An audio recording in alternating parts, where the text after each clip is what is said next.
Halo Tribuners, Anda sedang menyaksikan live update Top 10 bersama saya Siska Mawaski. Selama beberapa menit ke depan, kami akan menyajikan 10 informasi menarik yang jadi sorotan. Kita jelang live update Top 10 selengkapnya. Kita ke informasi pertama Tribuners.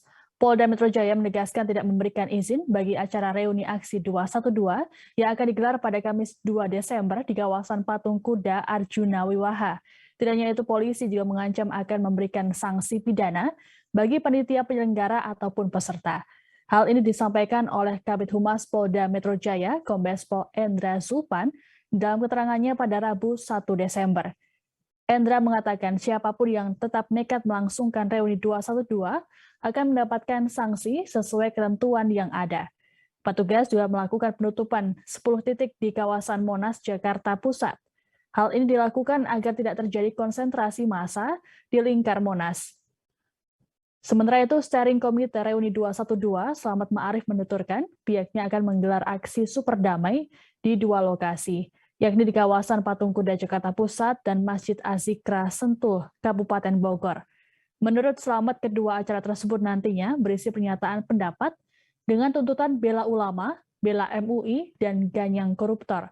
Slamet berujar kedua aksi tersebut tidak memerlukan izin dan hanya memberikan pemberitahuan saja. Ia juga menjelaskan surat pemberitahuan sudah dilayangkan ke Polda Metro Jaya. Sebelumnya beredar video di media sosial yang memperlihatkan ajakan Sekretaris Jenderal Habib Rizik Syihab Center, Haikal Hasan. Haikal Hasan meminta agar masyarakat ataupun simpatisan tidak berbondong-bondong ke Jakarta menghadiri reuni 212. Menurutnya, sebagai gantinya simpatisan diminta untuk menyemarakan aksi di wilayah masing-masing termasuk lewat media sosial. Jaga lingkungan masing-masing, semarakan di wilayah masing-masing. Jangan sampai berbondong-bondong ke Jakarta.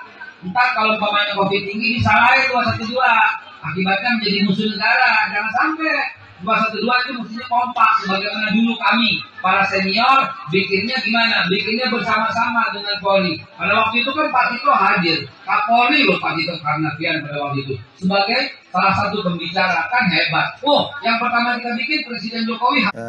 Reuni 212 yang banyak ditanyakan oleh teman-teman media dan juga untuk diketahui masyarakat. Polda Metro Jaya ya dalam hal ini sebagai penanggung jawab keamanan ibu kota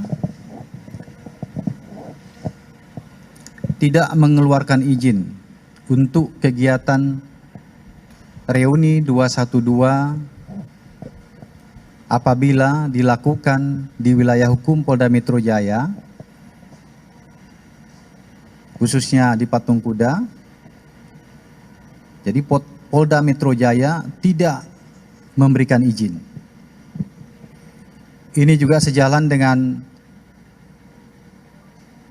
rekomendasi yang telah dikeluarkan oleh Satgas COVID-19 Provinsi DKI. Sebanyak 5 anggota Ormas Pemuda Pancasila telah ditetapkan sebagai tersangka kasus pengeroyokan terhadap Kabag Ops di Telantas Polda Metro Jaya, AKBP Dermawan Karos Sekali. Dari 5 tersangka, 1 diantaranya masih berusia 18 tahun. 5 tersangka tersebut yakni WH, DH, ACH, MBK, dan AS yang berusia 18 tahun. Kabid Humas Polda Metro Jaya Kombes Pol Zulpan dalam keterangan persnya mengatakan bahwa kelimanya memiliki perannya masing-masing. Zulpan mengungkapkan 5 tersangka ini berhasil dilacak dari CCTV yang dimiliki Polda Metro Jaya. Adapun barang bukti yang disita polisi yakni kemeja dan seragam Ormas Pemuda Pancasila. Dari 5 tersangka, polisi tidak menyebut ada senjata tajam yang diamankan untuk barang bukti. Adapun senjata yang diamankan hanya sebilah kayu. Kelima tersangka akan dijerat dengan pasal penganiayaan karena korban mengalami luka-luka dengan ancaman paling lama 5 tahun 6 bulan penjara. Kini polisi masih mendalami motif 5 tersangka melakukan pengeroyokan pada polisi yang sedang bertugas. Polisi juga mendalami terkait kemungkinan adanya instruksi terkait pemukulan tersebut. Pak Kabid Propam dan rekan saya, Pak Penyidik, siang hari ini rekan-rekan kami akan menyampaikan rilis ya terkait dengan penanganan 2 kasus ya. Yang pertama akan kita sampaikan terkait dengan perkembangan penanganan eh, pengeroyokan terhadap petugas yang sedang melaksanakan pengamanan unjuk rasa di depan gedung DPR MPR yang terjadi pada hari Kamis tanggal 25 November 2021 yang lalu. Jadi terkait dengan kasus ini tentunya kita semua sudah mengetahui, beberapa hari yang lalu kita sudah menyampaikan bahwa Polda Metro sudah menetapkan beberapa orang yang ditetapkan sebagai tersangka ya, dengan sangkaan adalah menggunakan Undang-Undang Darurat nomor 12 tahun 51 karena menggunakan senjata tajam, dan ini sedang berproses ya, artinya mereka sudah ditetapkan sebagai tersangka dan menjalani penahanan.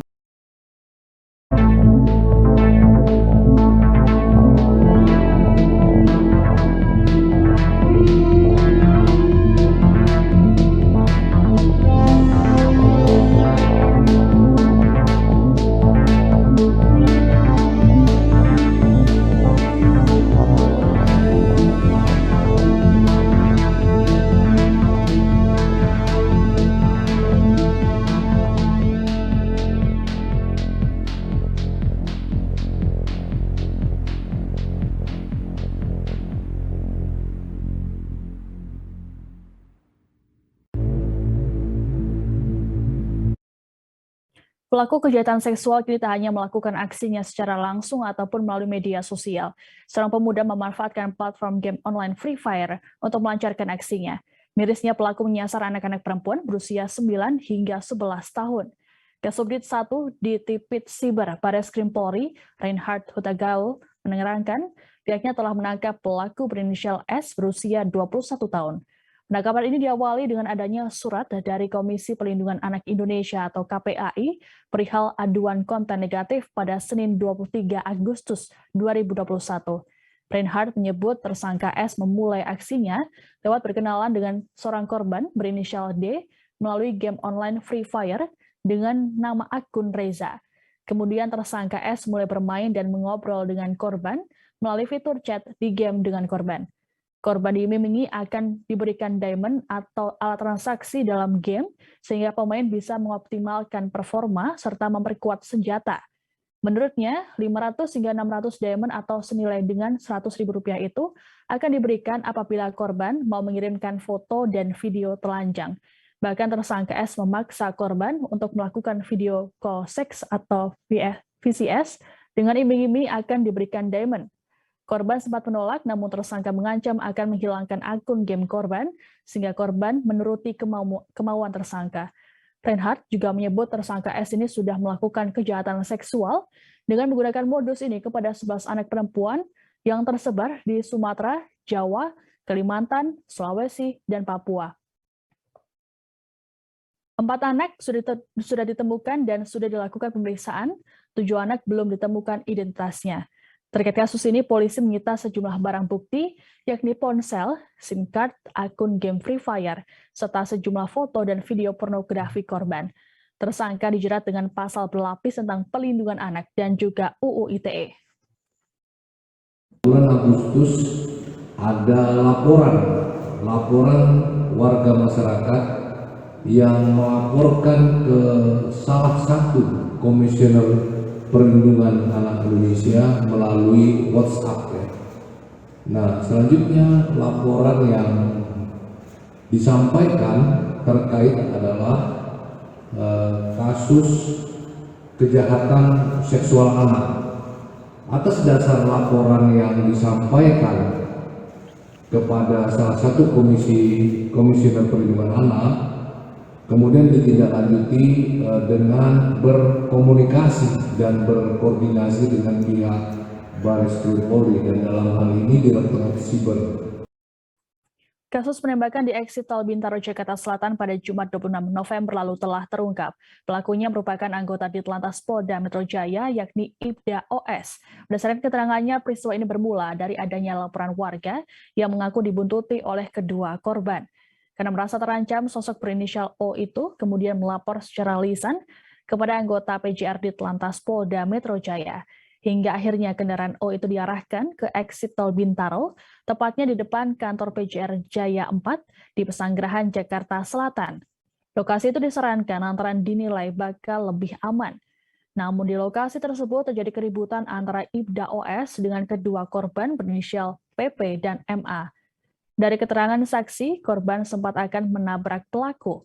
Kemudian polisi mengeluarkan tembakan hingga mengenai dua korban. Beredar kabar bahwa warga yang melapor merupakan staf khusus dari pimpinan DPRD DKI Jakarta.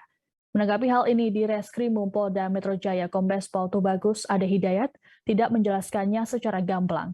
Menurut Tubagus, warga tersebut berinisial O dan bekerja swasta. Akibat peristiwa ini, dua orang berinisial PP dan MA mengalami luka pada bagian perut. Korban PP kemudian dinyatakan tewas seusai mendapat perawatan, sedangkan MA masih menjalani perawatan di Rumah Sakit Polri Kramat Jati. Namun hingga saat ini Ibda OS belum ditetapkan sebagai tersangka. Pasalnya pihak kepolisian masih mendalami apakah penembakan yang terjadi sesuai atau justru melanggar standar operasional prosedur atau SOP. Tanya itu penyidik belum mendapatkan dua alat bukti yang cukup kuat untuk menetapkan Ibda OS sebagai tersangka.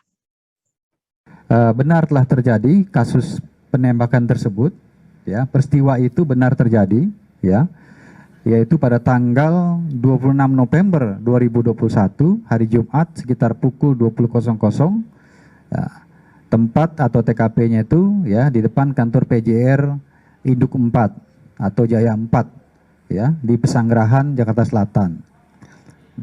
Akibat daripada peristiwa tersebut, ya, terjadi penembakan kemudian mengakibatkan ada dua orang korban, ya, luka tembak pada saat kejadian tersebut.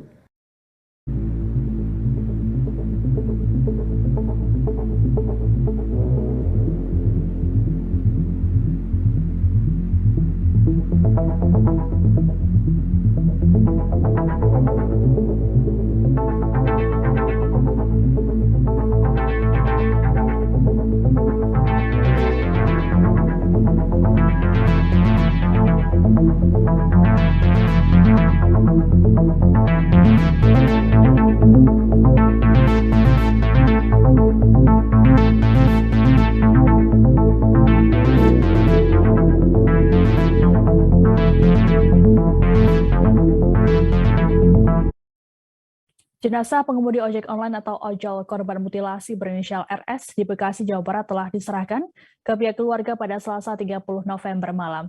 Ratusan pengendara ojol juga tampak mengawal jenazah hingga rumah duka di Desa Sumberjaya, Kecamatan Tambun Selatan, Kabupaten Bekasi, Jawa Barat.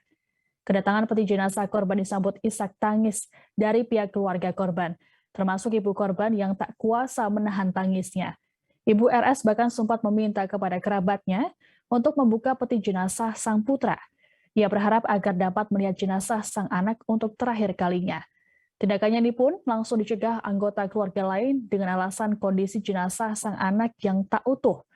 Setelah disalatkan, jasad RS langsung dikebumikan di TPU yang terletak tak jauh dari rumah duka. Kematian RS yang menjadi korban mutilasi sangat mengejutkan keluarga dan juga teman-temannya. Rekan sesama pengemudi ojek online bernama Hasto mengungkapkan, RS dikenal sebagai sosok yang humoris. Hasto juga tak menyangka bahwa RS menjadi korban pembunuhan mutilasi, lantaran selama ini pria berusia 28 tahun itu tak pernah menceritakan masalahnya.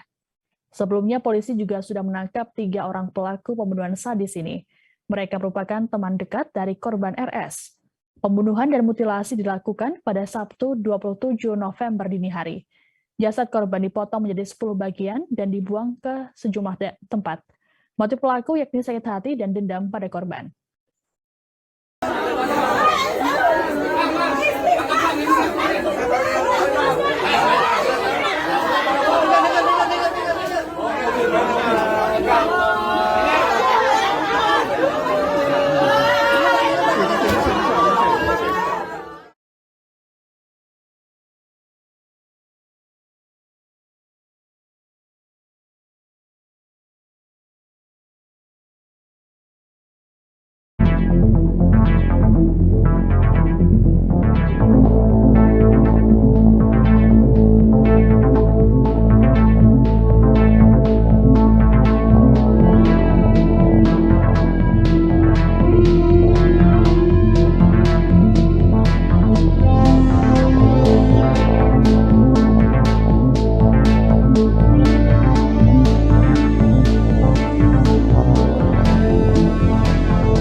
Seorang pelajar SMK ditangkap oleh jajaran Polres Sleman karena menghabisi nyawa seorang wanita yang jasadnya ditemukan pertengahan November lalu. Berdasarkan pemeriksaan, pelaku tak hanya membunuh korban, tapi juga melakukan tindak kejahatan lainnya, yakni perampokan dan juga pemerkosaan. Kasat Reskrim Polres Sleman AKP Roni Prasadana mengatakan motif awal pelaku adalah ingin mendapatkan barang berharga milik korban. Hal itu lantaran pelaku sedang tidak memiliki uang. Jasad korban berinisial ERK berusia 20 tahun ditemukan di Jalan Kaliurang KM 16,5 Umbul Martani, Ngemplak, Sleman pada Rabu 17 November. Peristiwa ini bermula ketika korban berjalan kaki di sekitaran Jalan Kaliurang Pakem. Saat kejadian, korban sebenarnya bermaksud untuk meminta bantuan temannya untuk menjemput. Namun, lantaran pulsanya habis sehingga korban memutuskan untuk jalan kaki menyusuri Jalan Kaliurang ke arah selatan. Pelaku yang mengetahui korban berjalan kaki seorang diri, lalu mengikuti langkah korban. Pelaku mendekati korban dan meminta uang. Namun karena situasi sepi, timbul niat pelaku mengajak paksa korban ke semak-semak. Disitulah pelaku memiliki niat jahat untuk memerkosa korban. Mendapat paksaan itu, korban lantas berteriak. Pelaku seketika menusuk dada korban dan menendang di bagian kepala. Pelaku yang takut korban akan melaporkan kejadian itu kemudian menghabisi nyawanya. Dari hasil pemeriksaan, terdapat 3 luka tusuk di dada korban. Berdasarkan hasil pemeriksaan terhadap pelaku, diketahui bahwa korban ditusuk menggunakan gunting.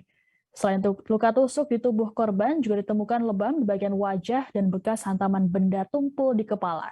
Kasus ini terungkap setelah kepolisian melakukan olah TKP dan penyelidikan. Petugas kepolisian berhasil menelusuri jejak pelaku berdasarkan barang bukti, rekaman CCTV, dan keterangan warga di lokasi kejadian. Atas perbuatannya, pelaku disangkakan pasal berlapis, yakni pasal 340 KUHP tentang pembunuhan berencana dengan ancaman hukuman pidana mati atau pidana seumur hidup. Selain itu, disangkakan dengan pasal 351 ayat 3 KUHP, pidana penjara paling lama 7 tahun. Kemudian subpasal 338 KUHP dengan ancaman hukuman penjara paling lama 15 tahun dan pasal 365 ayat 3 KUHP dengan ancaman hukuman penjara paling lama 9 tahun.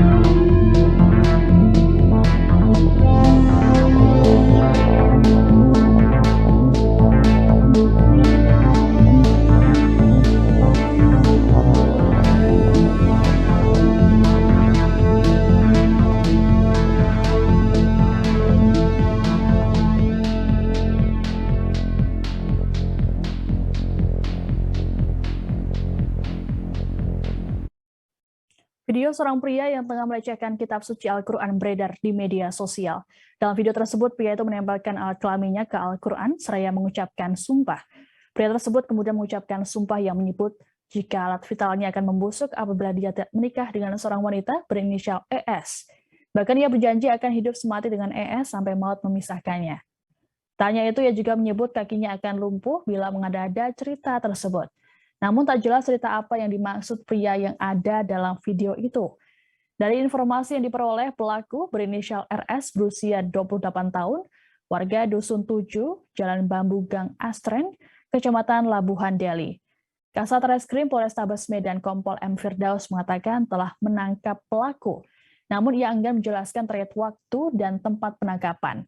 Selain menangkap pelaku, Firdaus menyebut barang bukti kitab suci yang digunakan oleh pelaku untuk bersumpah juga telah diamankan.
Seorang kakek berusia 74 tahun di Demak, Jawa Tengah dituntut 2 tahun penjara oleh Kejaksaan Negeri Demak imbas aksinya yang membacok terduga pencuri.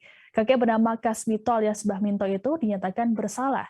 Disebutkan Mbah Minto melakukan pembacokan, berdalih untuk membela diri dari pencuri yang hendak menyerangnya dengan alat setrum ikan. Sidang tuntutan terhadap Mbah Minto digelar di Pengadilan Negeri Demak pada Senin 29 November lalu. Kepala Kejaksaan Negeri Demak Suhendra mengatakan, tuntutan 2 tahun bui kepada Mbah Minto sudah melalui prosedur dan pertimbangan. Menurutnya, korban pembacokan yakni Marjani mengalami luka sangat serius dengan sobekan sepanjang sekitar 11 cm dan sejumlah luka lain akibat sabatan benda tajam. Tuntutan 2 tahun itu juga melihat umur Mbah Minto yang sudah lanjut usia. Selain itu, tuntutan tersebut sekaligus juga mengingatkan pada masyarakat agar tidak main hakim sendiri sekalipun menemui pencuri. Sementara itu, Marjani juga sudah ditetapkan sebagai tersangka terkait kasus pencurian ikan.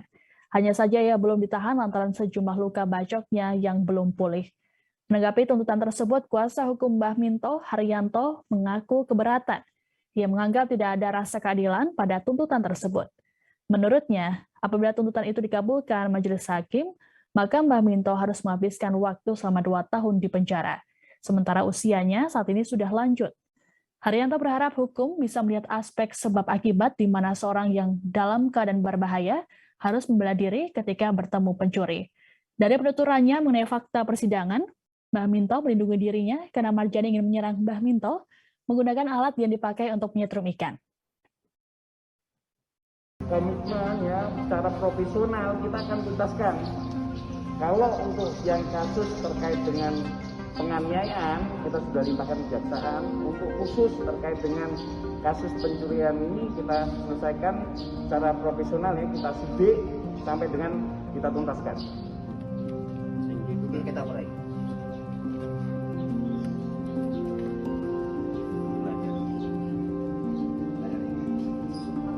Tapi kita tuntaskan. Terima kasih. Terima kasih. Nah itu semangkis tuh ya. Ya, untuk nangis ini. Terus kita kembali ke gubuk. Mau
Pengadilan Agama Jakarta Barat akhirnya telah menetapkan ahli waris dari Bibi Ardiansyah.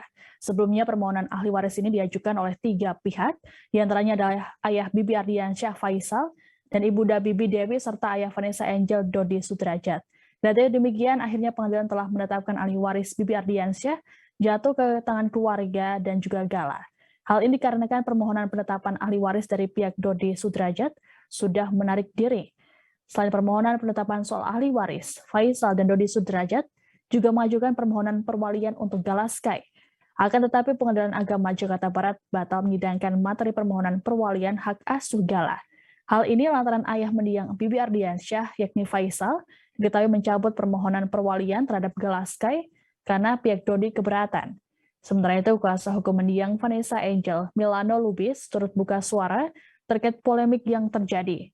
Milano memastikan bahwa pihak keluarga Dodi Sudrajat dengan keluarga Bibi Ardiansyah tidak ada perebutan harta warisan dan hak perwalian Gala Sky.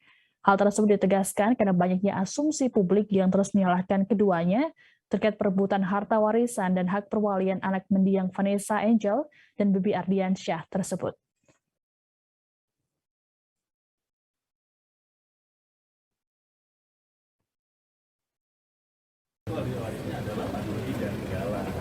Itu jadi bukan saya mengada-ngada atau saya membela Pak Dodi secara penuh seperti itu, membabi buta, bukan seperti itu. Memang proses hukumnya seperti itu. Justru saya hadir karena ada komitmen dengan Pak Dodi ini memastikan bahwa apa yang nanti menjadi haknya Gala itu tetap harus untuk Gala. Itu komitmennya. Intinya nanti haknya Gala harus utuh tanpa ada potongan apapun. Mau katanya buat mayang segala macam itu urusannya Pak Dodi. Sementara untuk Gala full. Itu yang kita harus pastikan. Saya nggak mau tahu masalah hartanya, saya nggak ngerti. Yang jelas untuk saat ini kan Pak Dodi nggak tahu masalah hartanya Vanessa di mana, karena kan memang ada di pihaknya Pak Faisal. Tidak ada sedikit pun yang dikuasain oleh Pak Dodi.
Beredar di media sosial seorang wanita yang histeris saat menerima 2 peti mati.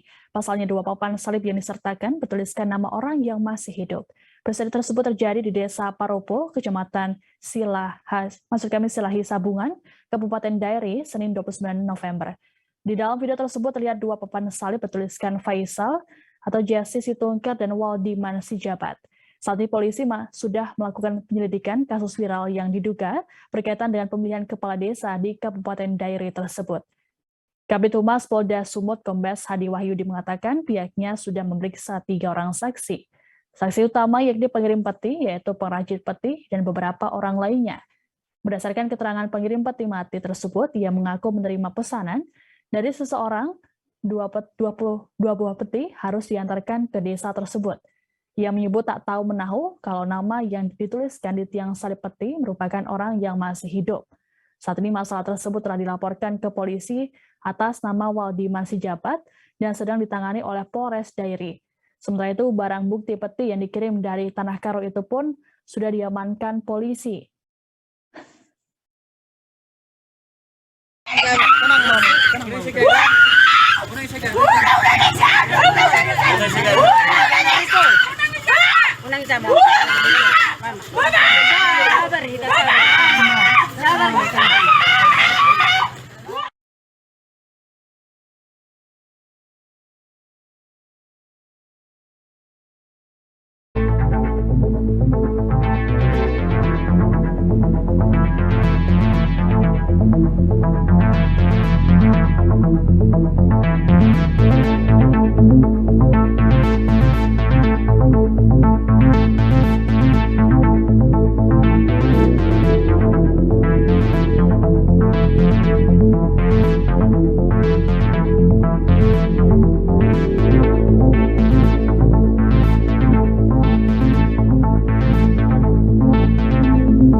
informasi tadi sekaligus menutup jumpa kita dalam live update top 10. Jangan lupa untuk perbarui informasi Anda di kanal YouTube Tribun News. Saya Siska Mawaski pamit, sampai jumpa. Jangan lupa like, subscribe, dan share ya.